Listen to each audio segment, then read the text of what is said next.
तो हाँ जी, आपने ये डिटेल मुझे भेजी है। राज आपका नाम है। इस डिटेल के हिसाब से यहाँ पे कुंडली बनी है आपकी वृष लग्न की, और राशि आपकी है कुंभ। और ये कुंडली यहाँ पे देखो जी मैंने बना रखी है। और आपने जो 3-4 सवाल लिख के भेजे हैं, पुखराज के बारे में पूछा है कि पुखराज या मानकीय कौन सा पहनूं, और गज केसरी जो योग बना है वो लागू क्यों नहीं हो रहा, और ये जो बुधिदित्य योग है ये आपके ऊपर लागू क्यों नहीं हो रहा। और आपने एक बोला है कि आपके ऊपर कोर्ट केस चला हुआ है पिछले कई साल से, वो आपका उसमें कोई हल होगा या नहीं, और जेल यात्रा के योग है या नहीं। ये आपके 3-4 सवाल हैं। पूरा विस्तार में मैं समझाऊंगा। सबसे पहले आप ये समझो कि जो कुंडली होती है इसमें होते हैं टोटल 12 घर। 12 घर पहले समझ लो, वो मैं लिख देता हूँ।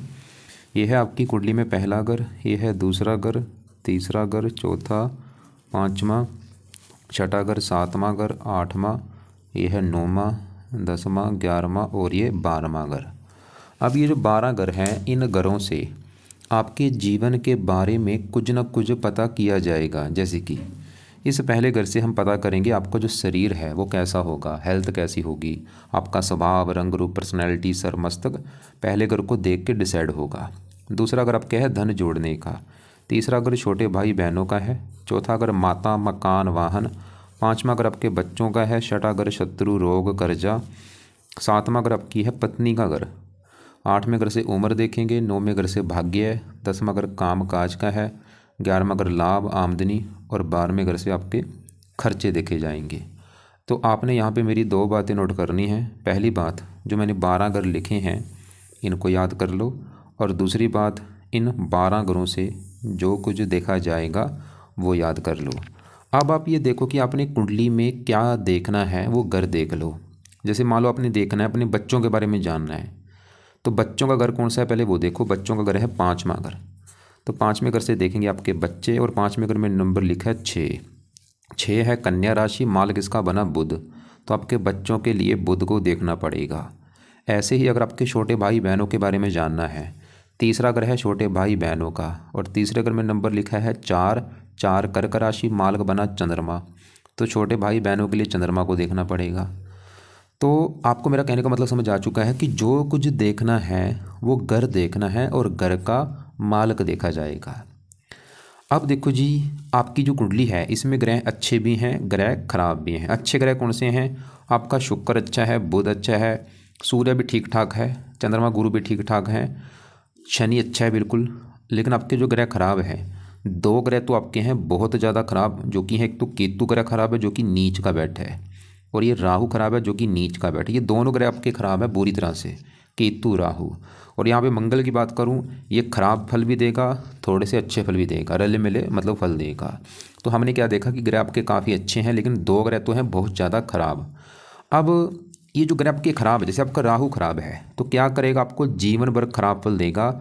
लेकिन ज़्यादा खराब फल कब देगा, जब इसकी दशा आपके ऊपर चलेगी। ऐसी जो ग्रह अच्छे हैं वो अच्छे फल ज़्यादा कब देंगे, जब उनकी दशा चलेगी। तो अब सवाल की अभी आपके ऊपर दशा है किसकी। दशा जो होती है 2 प्रकार की होती है। एक होती है महादशा, एक अंतरदशा। महादशा जो होती है काफ़ी बड़ी होती है, जो कि अभी आपके ऊपर चली हुई है बुध ग्रह की। ये 2017 में आपके ऊपर चली हुई है और ख़त्म होगी जाके 2034 में। अभी भी देखो जी 10-11 साल की पड़ी है। इसका मतलब ये है कि इन 9 ग्रहों में आपके ऊपर जो अभी असर है बड़ा, वो है इस बुध ग्रह का, क्योंकि इस बुध की आपके ऊपर चल रही है महादशा। कितना असर इसका आपके ऊपर है, ये है असर 80%। आपकी 100 में से 80% लाइफ में जो कुछ आपके साथ अभी हो रहा है कारण बुध है, और बाकी बचा असर होता है जिसकी होती है अंतर्दशा, वो है चंद्रमा की चली। और ये छठा महीना 24 से चली है, और ये 11वां महीना 25 में ख़त्म होगी। तो बड़ा असर आपके ऊपर इस बुध का है, और दूसरा है असर इस चंद्रमा का। और एक तीसरा भी आपके ऊपर असर है, वो है शनि की साढ़ेसती का, और ये पिछले 5 साल से आपके ऊपर चली हुई है, और अभी भी 2.5 साल की पड़ी है। अब मैं एक बार फिर बोलूँगा कि असर आपके ऊपर देखो जी सभी 9 ग्रहों का है, लेकिन ज़्यादा जो असर है वो बुध का है, और दूसरा नंबर है चंद्रमा का। तो ये सवाल कि दोनों ग्रह अच्छे हैं जब बुरे, तो दोनों ग्रह आपके मुझे तकरीबन अच्छे लगे हैं। इनके अभी मैं बाद में बात करता हूँ, लेकिन आपके पहले मैं इस राहु ग्रह की बात कर लूँ, क्योंकि ये मुझे ज़्यादा ख़राब लगा है। तो इसको विस्तार में जानते हैं पहले राहु ग्रह को कि क्यों ख़राब है। पहले देखो राहु आपका कहाँ बैठा है, वो बैठा है 7वें घर में। 7वां घर किसका, 7वां घर है आपकी पत्नी का घर है। अगर आपकी पत्नी के बारे में जानना है, 7वां घर देखा जाएगा। और 7वां घर पत्नी के अलावा 7वें घर से डेली की जो इनकम होती है, रोजाना की इनकम, वो यहाँ से देखी जाती है। और 7वें घर से आपके अगर आप पार्टनरशिप में काम करते हैं वहाँ पे फ़ायदा होगा जो नहीं वो यहाँ से देखेंगे। तो 3 चीज़ें साथ में घर से देखेंगे, पत्नी कैसी होगी, डेली की इनकम और साझेदारी के काम, और ये चीज़ें साथ में घर से। और आपको मैंने अभी क्या बोला था कि जो कुछ देखना उस घर का मालक देख लो। अब साथ में घर में नंबर क्या लिखा है, 8। 8 है वृश्चिक राशि, इसका जो मालक है वो है ये मंगल। तो हमें भाई साथ में घर के मालक मंगल को देख के डिसाइड होगा आपकी पत्नी के बारे में, डेली की इनकम के बारे में। और मंगल के अलावा साथ में घर में कौन बैठा है, राहु बैठा है, राहु को भी देखना पड़ेगा। तो टोटल 2 ग्रह देखने पड़ेंगे। तो पहले हम राहु की बात करेंगे। तो राहु जहाँ बैठा है वो है 7वां घर, और वहाँ पे जो 8 लिखा है वो है वृश्चिक राशि, और ये है राहु की नीच राशि। आपकी पूरी कुंडली में अगर सबसे ज़्यादा कोई ग्रह खराब है वो है राहु। क्यों? क्योंकि नीच का बैठा है। भाई ये जो ग्रह होते हैं, एक बात और समझ लो, अगर ये जो ग्रह हैं अगर अपने घर में बैठे हैं बहुत अच्छे फल देते हैं, दोस्त के घर में बैठे हैं वहाँ पे भी अच्छे फल देंगे, उच्च के बैठे हैं वहाँ पे भी अच्छे फल देंगे। अगर ये ग्रह किसी नीच राशि में बैठ चुके हैं अच्छे फल नहीं देते। और अगर ये ग्रह अपने दुश्मन के घर में बैठे वहाँ पे भी दिक्कतें देते हैं। अब राहु क्यों खराब है? क्योंकि नीच का बैठा। अब क्या खराब फल देगा? देखो इतना आपको समझ आ चुका कि राहु आपका खराब है क्योंकि नीच का बैठा है। अब सवाल ये है कि वो खराब फल क्या देगा। तो जहाँ बैठा पत्नी घर में, पत्नी को लेकर दिक्कतें पैदा करेगा राहु। आपको भाई पत्नी को लेकर दिक्कतें आएंगी, ये पक्का कन्फर्म है, मैं लिख के आपको गारंटी से दे सकता हूँ। अब ये पत्नी वाली दिक्कतें क्या आएंगी ये कन्फर्म नहीं, लेकिन आएंगी जरूर दिक्कतें। जहाँ तो राहु आपका डिवोर्स करा देगा, या तो आपका भाई तलाक हो जाएगा, या आपका विवाह होगा नहीं, या आपका विवाह काफ़ी देरी से होगा उम्र निकल जाने के बाद, या आपका विवाह मालूम हो भी गया है तो आपकी पति पत्नी में लड़ाई झगड़े होते रहेंगे रोजाना, बार बार पत्नी का लड़के मायके जाना, कोई ना कोई दिक्कतें आएंगी, या पत्नी बीमार होना, या पत्नी से प्रेम ना मिलना। मतलब आपका जो जीवन में सबसे बड़ी दिक्कत आपको जो आएगी विवाह को लेके आएगी, पत्नी को लेके दिक्कत आएगी सबसे बड़ी। खासकर ऐसी मैंने कुंडलियाँ देखी, ऐसे लोगों का डिवोर्स हो जाता है। पहले विवाह में सुख नहीं मिलता, दूसरे विवाह में सुख मिल जाता है, कई बार दूसरे में भी नहीं मिलता। तो विवाह संबंधी दिक्कत राहु सबसे बड़ी दिक्कत आपको देगा, गारंटी से लिख के दे सकता हूँ। इसके अलावा 7वां अगर है दिल्ली की इनकम का, तो आपकी दिल्ली की इनकम को लेकर दिक्कतें लाइफ में आती रहेंगी, काम काज में मतलब दिक्कतें आती रहेंगी। 7वां अगर साझेदारी के कामों का, अगर आप पार्टनरशिप में काम करेंगे वहाँ भी दिक्कतें आएंगी बहुत सारी। तो कभी भी पार्टनरशिप में काम मत करना किसी के साथ। और राहु की जो दशा आपकी चलेगी जब भी, वो आपका जीवन का बुरा समय होगा। अब इसकी जो दशा है वो आपको मैं दिखा देता हूँ। दशा मैंने आपको जैसे बोला 2 प्रकार की होती है। एक बड़ी महादशा वो तो आपकी बचपन में जा चुकी है, 75 में चली थी, 82 में। ये छोटी दशा जब आएगी, छोटी दशा यहाँ पे ये आएगी आगे देखो, ये राहु की दशा भी अगले साल में आएगी। अभी जैसे अभी है 25 चला हुआ है, अगला साल है 26। तो तारीख लिख लो 14/11/26, नवंबर 26 में अगले साल में चलेगी दशा राहु की, ख़त्म होगी जाके 29 में। ये जो 2-3 साल आपके होंगे ये आपके जीवन के बुरे समय होंगे, 26 से लेकर 29 तक। उसमें दिक्कतें बहुत सारी आएंगी क्योंकि राहु की दृष्टियाँ भी हैं, 5वीं पड़ेगी 11वें घर के ऊपर, यहाँ पे शत्रु राशि। आमदनी को लेकर दिक्कतें इसकी दशा में, लाभ में कमी, इच्छाएं पूरी नहीं होने देगा, काम काज में दिक्कतें, लगन को देगा, हेल्थ खराब कर देगा, हेल्थ को भी लेकर दिक्कतें बढ़ जाएंगी इसकी दशा में। 9वीं यहाँ पे और भी स्ट्रगल, चिंता, भाग दौड़। मतलब राहु का सही होना आपके लिए बहुत ज़रूरी है। और आपको मैंने पहले क्या बोला था भाई कि अपने सवाल मुझे लिख के सही ढंग से भेजो, पूरी ईमानदारी से। अगर आपने लिख के भेजा होता कि भाई मेरी दिक्कत पत्नी को लेके है तो मैं आपको पूरा भी बता देता, वैसे दिख तो रहा ही रहा है कुंडली में। अब राहु को कैसे सही करना है, इसके पीछे जो 14 लिखा है ये पावर होती है, पावर हमने इसकी करनी है 0, शांत करना है। तो इसके लिए पहला, अब राहु के वैसे तो हज़ारों उपाय हैं लेकिन मैं कुछ उपाय आपको बताने वाला हूँ। मेन पहला उपाय है राहु का दान शुरू कर दो करना। दान ही इसकी पावर को कम करेगा, इसको शांत करेगा। और ये दान आपने करना है पूरे जीवन भर, लाइफ टाइम दान करना है। क्या दान है आपको मैं वीडियो अलग से भेज दूंगा। कोशिश करो रोजाना दान करने की, जहाँ हफ्ते में 4-5 दिन जरूर करो। दूसरा उपाय है राहु कवच का पाठ पढ़ना शुरू कर दो। ये पाठ है 2 मिनट का, इसको पढ़ लिया करो अगर पढ़ना आता है, या इसको ऑडियो लगा के सुना करो शाम के समय या रात के समय। तीसरा है राहु स्रोत का पाठ पढ़ना शुरू कर दो। ये दोनों पाठ पढ़ने हैं, या इनको सुन लिया करो या पढ़ लिया करो, आपकी मर्जी है। चौथा उपाय है राहु जो है ये कुछ देवताओं की पूजा उपासना से प्रसन्न होता है, जिसमें से एक तो है शिव जी, क्योंकि ये सबसे बेस्ट उपाय है। मतलब राहु जो शिव जी का खुद भक्त है, देखो खुद इसकी भक्ति कर रहा है शिव जी की। तो अगर आप भी शिव जी की पूजा उपासना करते हैं राहु अच्छा हो जाएगा आपका। या हनुमान जी की पूजा उपासना से राहु अच्छा होता है, या दुर्गा जी। अब यहाँ पे आपकी मर्जी से तीनों की कर लो, चाहे तीनों में शिव जी की जरूर करो। अब शिव जी की पूजा उपासना में क्या करना है, कोशिश करो शिव जी के मंदिर जाने की, या घर पे शिव जी का कोई ना कोई पाठ पढ़ा करो। शिव जी का सबसे बेस्ट है मंत्र जो है ओम नमः शिवाय, वो जाप करना है सुबह के टाइम बैठ के। चाहे घर पे बैठ के कर लो, चाहे शिव जी के मंदिर में जाके कर लो, करना जरूर है सुबह का टाइम, चाहे दोनों टाइम करो, सुबह शाम या सुबह जरूर करो। ओम नमः शिवाय, ओम नमः शिवाय, इसको 10-20 मिनट किया करो। और हनुमान जी के लिए आप सुबह शाम हनुमान जी का पाठ पढ़ा करो। सुबह संकट मोचन पढ़ लो, हनुमान चालीसा पढ़ लो, शाम को बजरंगबाण पढ़ो, ऐसे दुर्गा चालीसा का पाठ भी पढ़ा करो। दुर्गा चाहे पढ़ना चाहे रहने दो, लेकिन शिव जी हनुमान जी की जरूर करो। और राहु का रंग है नीला, नीले कपड़े पहनने बंद कर दो या कम यूज़ करो। और भाई राहु की दशा में दिक्कतें बढ़ेंगी, उसमें तो उपाय आपने ज़्यादा करने, जो मैंने बोला अगले साल में चलेगी 11वां महीना के बाद। अभी मतलब 2 साल पड़े हैं वैसे आपके लिए। अब देखो जी, आपकी पूरी कुंडली में सबसे ज़्यादा खराब है राहु, और राहु की वजह से दिक्कतें जो आपको मैंने बोला, वैसे तो हज़ारों दिक्कतें आएंगी, लेकिन ज़्यादा दिक्कत आपकी पत्नी वाली दिक्कतें देगा, इनकम को लेकर दिक्कतें आएंगी। अब ये 7वां घर पत्नी का तो है, मैंने आपको क्या बोला था कि घर का मालक भी देखना है। तो 7वां घर जो पत्नी का घर, इस घर में 8 लिखा है, 8 है वृश्चिक राशि, मालक ये मंगल को भी देखना पड़ेगा कि मंगल अच्छा है या बुरा है। और आपके लिए बुरी बात क्या है कि आपका मंगल भी मुझे ख़राब लगा है। क्यों ख़राब लगा है भाई? क्योंकि ये 8वें घर में बैठा है, ख़राब घर में। ये घर ही अच्छा नहीं जहाँ ये बैठा है 8वें घर में। 8वें घर से आयु, मृत्यु कष्ट, लंबी बीमारी, दुर्घटना, गुप्त रोग, ऐसी चीज़ें देखते हैं। तो मंगल भी आपको दिक्कतें देगा। क्या दिक्कतें देगा? मंगल जिस घर का मालिक है पत्नी घर का, तो पत्नी आके बैठी है 8वें घर में, बीमारी घर में। मंगल आपकी पत्नी को लेकर दिक्कतें ये देगा, जहाँ तो आपकी पत्नी को बीमार कर देगा, या पत्नी से बनेगी नहीं, या पत्नी से डिवोर्स होगा। मंगल भी भाई पत्नी को लेकर दिक्कतें आएंगी मंगल की वजह से भी। और 7वां अगर दिल्ली की इनकम का है, मंगल भी आपकी दिल्ली की इनकम को लेकर दिक्कतें देगा। और ये मंगल दोष भी यहाँ पे बना हुआ है, मंगल दोष की वजह से भी दिक्कतें आती हैं, और भी दिक्कतें मंगल देगा। हेल्थ भी आपकी ख़राब कर देगा, और मंगल की दशा में भी दिक्कतें बढ़ेंगी। अब मंगल की दशा कब है वो भी देख लो। बड़ी दशा मंगल की तो आपकी लास्ट में है, या छोटी दशा भी आने वाली है। कब आएगी ये देखो, ये मंगल की दशा आपकी शुरू होगी 17/11/25, इसी साल 11वें महीने में स्टार्ट होगी, और 11/26 में ख़त्म होगी। 1 साल पूरी ये दशा चलेगी मंगल की। और मंगल की दशा में भी आपको ये दिक्कतें आएंगी, पत्नी वाली दिक्कतें। और मंगल की दशा में आपकी हेल्थ भी ख़राब होगी, रक्तचाप होना, ब्लड प्रेशर होना, बवासीर हो जाना, या और एक्सीडेंट में चोट लगना। मतलब मंगल का सही होना भी आपके लिए ज़रूरी है। अब यहाँ पे देखो जी, मंगल की दशा अभी 1 साल, अभी इसी मतलब 11वें महीने में शुरू होगी, तो उस समय आपने करने उपाय ज़्यादा, अभी भी 1-2 उपाय कर लो, लेकिन दशा में उपाय ज़्यादा करना। अभी क्या उपाय करो, अभी इसका खाली मंगल के लिए आप एक तो मंगल का दान कर दिया करो मंगलवार को, हर मंगलवार को मंगल की जो वस्तु है उनका दान कर दो।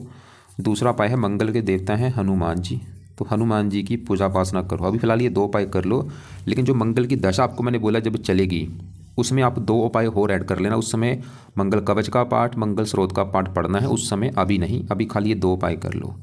और बाकी लाल कपड़े भी यूज़ कम करने हैं मंगल की दशा में। अब देखो जी, मतलब मैंने बोला था पत्नी के लिए 7वां घर, और 7वें घर के मालिक मंगल को भी देखना है, और 7वें घर में बैठे राहु को भी। और दोनों ही आपके ये दिखा रहे कि आपको पत्नी संबंधी दिक्कतें आएंगी। तो ये कन्फर्म है कि आपको पत्नी संबंधी दिक्कतें जरूर आएंगी, बड़े लेवल पे आएंगी। पत्नी का सुख लाइफ में नहीं मिल पाएगा। अब आपका ये जो पहले घर में केतु बैठा है, इसकी बात करता हूँ। और आपको बोला था कि जो 12 घर हैं, इन घरों से कुछ ना कुछ देखा जाता है। जैसे कि 7वां घर है पत्नी का घर, 5वां घर बच्चों का है, चौथा माता का, तीसरा छोटे भाई बहन। ऐसे पहला घर भाई आपका घर है, मतलब आप जो हैं आपके हैं, आपका शरीर कैसा होगा, रंग रूप कैसा, पर्सनैलिटी, सर मस्तक, पहले घर को देख के पता चलेगा। और पहले घर में नंबर है 2 है वृष राशि, मालिक शुक्र। हमें पहले घर के बारे में जानने के लिए शुक्र को भी देखना पड़ेगा। और शुक्र है बहुत अच्छा, शुक्र तो आपका 9वें घर में बैठा है, शनि की राशि। शुक्र तो दिखा रहा है कि आपका शरीर अच्छा होगा, हेल्थ अच्छी, स्वभाव अच्छा, रंग रूप अच्छा। लेकिन शुक्र के अलावा पहले घर में जो केतु है उसको भी देखना पड़ेगा। और केतु पहले घर में यहाँ पे 2 लिखा है वृष राशि में नीच का बैठा है, मतलब केतु भी खराब है क्योंकि नीच का होके बैठा है। तो क्या खराब फल देगा? पहले घर में बैठा है, पहले घर को खराब कर देगा। पहला घर है शरीर, हेल्थ, स्वभाव, रंग रूप, इन चीज़ों को खराब कर देगा। तो केतु की वजह से जो दिक्कत आपको आएगी, आपकी हेल्थ ख़राब करेगा, ये आपको रोगी बना देगा, कोई ना कोई बीमारी लगी रहेगी, अजीब सा डर लगना, भय लगना, क्रोधी बनाएगा, जिद्दी बनाएगा, मानसिक चिंता देगा, स्ट्रगल कराएगा, दिक्कतें परेशानियाँ। और इसकी दशा में भी दिक्कतें बढ़ जाएंगी जब केतु की दशा चलेगी। अब इसकी छोटी दशा तो आप, ये बड़ी दशा इसकी देखो आगे आएगी 34 के बाद, बड़ी महादशा 34 में चलेगी और ये 41 में ख़त्म होगी। या छोटी दशा इसकी वो आपकी पहले निकल चुकी है 19 से लेकर 20 तक। तो केतु के भी अभी आप ये 2 उपाय ऐड कर लो ताकि केतु आपकी हेल्थ ख़राब ना करे, स्ट्रगल आपका कम हो। इसके पीछे भी जो 14 पावर इसकी करनी है 0। तो पहला उपाय है केतु का भी दान किया करो भाई। इसका पाठ वैसे नहीं, तो खाली दान कर लो। दान है कुत्तों को रोजाना रोटी डालो, बिस्कुट डालो, दूध डालो, कुत्तों की सेवा करो। दूसरा उपाय है केतु के जो देवता हैं वो हैं गणेश जी, तो गणेश जी की पूजा उपासना आप कर सकते हैं। गणेश जी का जो मंत्र है ओम गण गणपति नमः वो कर लिया करो। अब देखो जी आगे बढ़ते हैं। अभी आपके हमने राहु की बात की है, मंगल की और केतु की, लेकिन आपके ऊपर जो बड़ी दशा है बुध की है। अभी इसका आपके ऊपर है बड़ा असर। सवाल कि बुध कैसा है, क्योंकि 9 ग्रहों असर तो आपके ऊपर 9 ग्रहों का। आज भी मंगल का असर है, राहु का असर आज भी आपके ऊपर है, लेकिन इनका असर कम है। ज़्यादा असर है इस बुध ग्रह का जिसकी है बड़ी महादशा। इसी की अगर बात करें तो बुध आपका यहाँ पे बैठा है 9वें घर में। 9वें घर से देखा जाता है भाग्य। अगर आपका देखो जी भाग्य देखना आप कितने भाग्यशाली होंगे। 9वां घर और फार्मूला होता है घर का माल का देखा जाए तो 9वें घर में 10 लिखा है, मकर राशि है, माल किसका है शनि। तो शनि को देख के डिसाइड होगा आपका भाग्य कैसा होगा। और शनि के अलावा 9वें घर में सूर्य बुध शुक्र बैठे हैं, इन तीनों को भी देखना पड़ेगा। तो तीनों में सबसे पहले बुध की बात करेंगे। तो बुध देखो जी सवाल की अच्छा है जब बुरा है। आपका बुध बहुत अच्छा है, बिल्कुल अच्छा है, टोटली अच्छे फल देगा।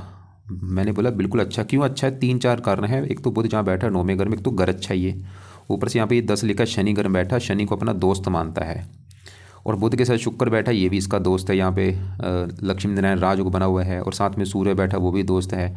और बुध शनि घर में है, शनि बुध घर में स्थान परिवर्तन योग भी हुआ है। और बुध इस कुंडली में योग कारक भी है, मतलब 4-5 कारणों से बुध अच्छा है। अब अच्छे फल क्या देगा, सवाल ये है। बुध इस कुंडली के 2 घरों का मालक है, उन 2 घरों को लेकर अच्छे फल ज़्यादा देगा। एक तो बुध का घर है ये 5वां घर, और 5वां घर है आपकी संतान का घर, पढ़ाई का घर, बुद्धि। 5वें घर में 6 लिखा है, मालक इसका बुध। तो संतान का मालक बुध बैठा है भाग्य घर में, मतलब संतान भाग्य घर में। बुध ये घर आपकी संतान होने के बाद आपका भाग्य साथ देना शुरू हो जाएगा, या आपकी संतान के द्वारा आपका भाग्य होगा। मतलब संतान के मामले में बुध अच्छे फल देगा। 5वां घर पढ़ाई का है, पढ़ा लिखा बना देगा। बुद्धि का है, बुद्धिमान बना देगा।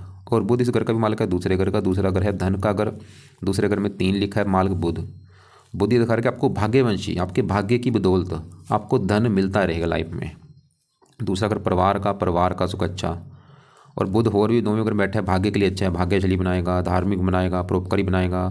और बुध के जुड़े कामों में आपकी रुचि पैदा होगी, जैसे ज्योतिष विद्या, तंत्र मंत्र लगा लो, या बुध के जो काम है वो आप कर सकते हैं। कोई लिखने का काम होगा, लेखन, प्रकाशन, पत्राचार, पढ़ाने का काम, टाइपिस्ट, सेल्समैन, हरे रंग से जुड़ा काम, कंप्यूटर से जुड़ा काम। तो ये चीज़ें बुध अच्छी देगा। और ये मत सोचना कि बुध आपको दुनिया भर के अच्छे फल दे देगा, ये भी दे देगा वो भी, नहीं भाई। इस जिन घरों का मालक है उनको वो चीज़ देगा। इसका पत्नी से कोई लेना देना नहीं है। मतलब ये मत सोचना कि बुध की दशा चली है तो ये पत्नी के लिए भी अच्छा है, ये इसके लिए भी अच्छा है, उसके लिए भी अच्छा है, नहीं भाई। इनका जो घर है उस घरों को लेके बस अच्छे फल देगा। अब बुध के साथ जो शुक्र बैठा है वो भी बहुत अच्छा है। क्यों? क्योंकि मैंने बोला ये घर भी अच्छा है 9वां, ऊपर से शुक्र भी शनि घर में बैठा है, शनि को अपना मित्र मानता है। और दोनों इस कुंडली में योग कारक है। बुध है पंचमेश है, शुक्र है लग्नेश। शुक्र इस कुंडली में मैंने बोला था इस पहले घर का मालक है, जहाँ पे 2 लिखा है, मालक शुक्र। पहला घर शरीर, सेहत, स्वभाव। शरीर चला गया 9वें घर में। शुक्र आपके शरीर के लिए अच्छा है, शरीर अच्छा, स्वभाव, रंग रूप, पर्सनैलिटी अच्छी। शरीर भाग्य घर में, शुक्र भी थोड़ा सा भाग्यशाली बनाएगा। तो ये दोनों ग्रह अच्छे हैं। अब आगे बढ़ते हैं। आपके यहाँ पे इन्हीं घर में सूर्य भी बैठा है। सूर्य थोड़ा सा है, लेकिन क्योंकि 9वें घर में यहाँ पे शनि घर में बैठा है, शनि को अपना मानता है शत्रु। और सूर्य है इस चौथे घर का मालक। चौथे घर में 5 लिखा है, सिंह राशि, मालक सूर्य है। चौथा घर है मकान वाहन का। थोड़ा सा सूर्य की वजह से लाइफ में मकान वाहन को लेकर दिक्कतें आ सकती हैं, ज़्यादा नहीं, वैसे थोड़ी बहुत ही आएंगी, मकान वाहन इन संबंधी। मतलब सूर्य को इतना ज़्यादा खराब मत समझना, मतलब सामान्य मात्रा में ठीक ठाक है बस। अब 10वें घर में, ये जो 10वां घर है, इस घर में देखो चंद्रमा गुरु बैठे, इनकी बात करते हैं। पहले समझो कि 10वां घर है किसका। 10वां घर है काम काज का घर, जो आप काम काज करेंगे 10वां घर है। 10वां घर पिता का भी है, सरकार का भी है, और मान प्रतिष्ठा। ये 4 चीज़ें 10वें घर से देखेंगे। और 10वें घर का जो मालक है हमें उसको देखना पड़ेगा।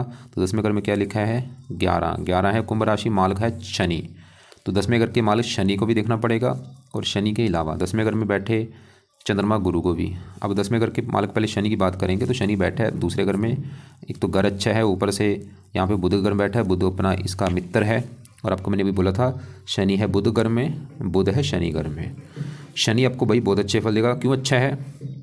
शनि भी इस कुंडली में है योग कारक, मित्र की राशि है। और शनि दूसरा घर धन, मतलब शनि आपको धन देगा। अब धन कैसे देगा? शनि जिस घर का मालिक है, 10वां घर काम काज धन, काम काज से धन मिलेगा। 10वां घर पिता धन, पिता से भी धन देगा। 10वां घर सरकार से भी धन देगा। और शनि 9वें घर के मालिक है भाग्य धन, भाग्यवंशी आपको धन मिलेगा। मतलब शनि कई चीज़ों से धन देगा, पिता से धन मिलेगा, सरकार से धन मिलेगा, भाग्यवंश धन मिलेगा। और भी शनि की दशा में चीज़ें बढ़ेंगी। शनि थोड़ा सा क्रूर है, दूसरा घर वाणी का, थोड़ी वाणी वैसे आपकी कठोर कर देगा। तो आपका मतलब हमने देखो ये आपका शुक्र देखा वो अच्छा है, बुध देखा वो अच्छा है, सूर्य भी ठीक ठाक है, शनि भी बहुत अच्छा है।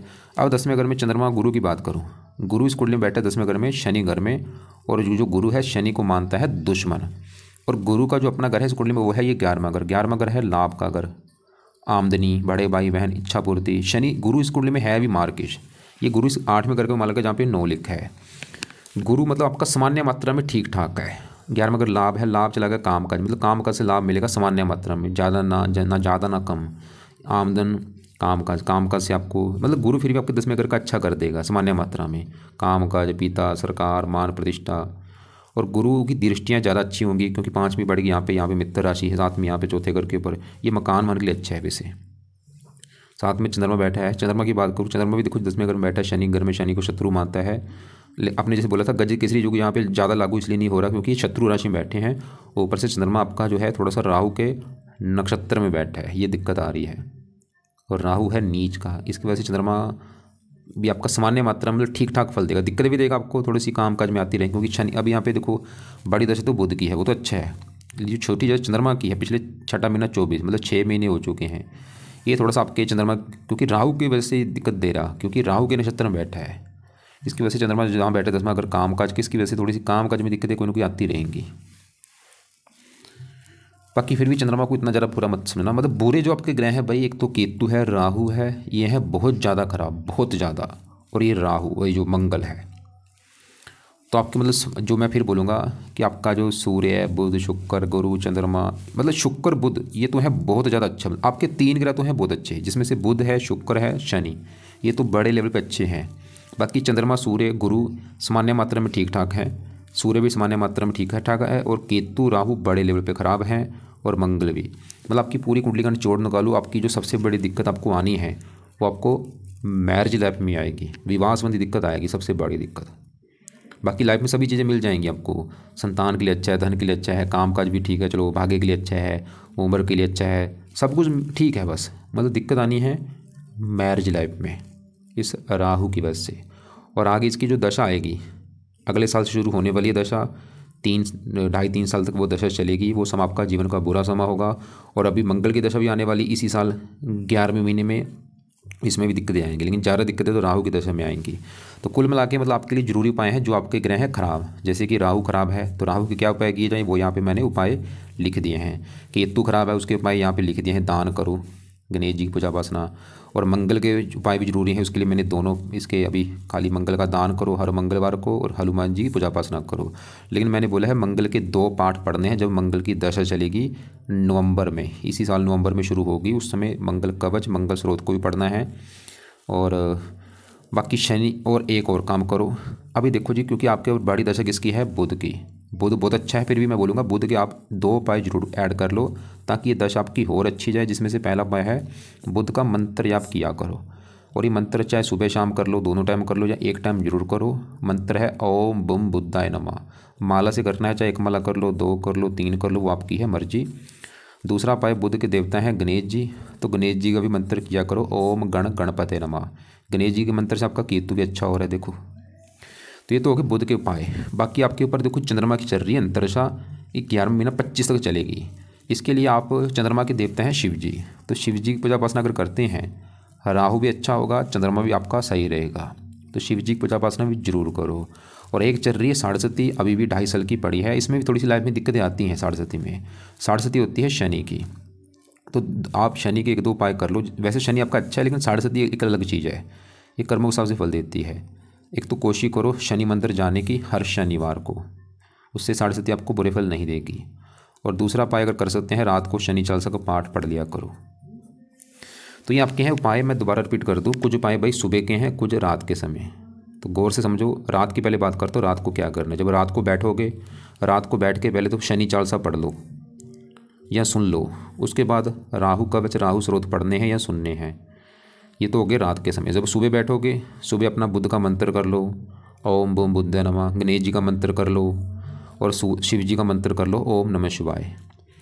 और हनुमान जी का जो पाठ मैंने बोला सुबह शाम पढ़ोगे ज़्यादा फायदा होगा। शिव जी का भी मंत्र आप सुबह शाम कर सकते हैं, लेकिन सुबह जरूर करना, शाम को भी अगर कर सकते हो तो कर लेना, लेकिन सुबह जरूर करना है।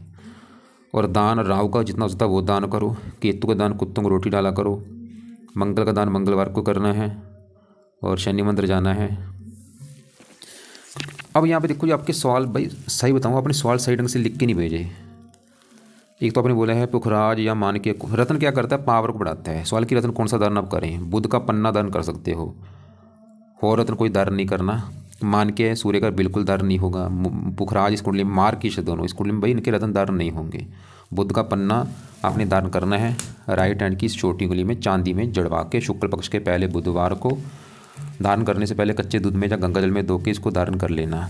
गज केसरी योग बुधिते, ये ऐसा नहीं कि अब लागू नहीं हो रहे, इनका कुछ अच्छे वाला आपको मिल भी रहा है। और बाकी कोर्ट केस जो आपका चल रहा है, यहाँ पे अगर आपने लिख के भेजा होता कि मेरा कोर्ट केस किस चीज़ का लग रहा है, फिर आपको मैं विस्तार में समझाता। मैंने पहले ही बोला था भाई पूरा विस्तार में सवाल लिख के भेजो। किसी को भाई बताना पड़ता है कि मेरा कोर्ट किस चीज़ चल रहा है, खाली शॉर्टकट में सवाल लिख के नहीं भेजना चाहिए। हो सकता सवाल आपका ये कोर्ट केस आपकी पत्नी वाला चल रहा हो, लिख के भेजना चाहिए था। फ्यूचर अगर आगे आपका जो समय है वो आपका समय अच्छा नहीं आने वाला, क्योंकि एक तो आएगी आगे मंगल की दशा उसमें भी दिक्कतें आएंगी और राहु की दशा में दिक्कतें बढ़ेंगी।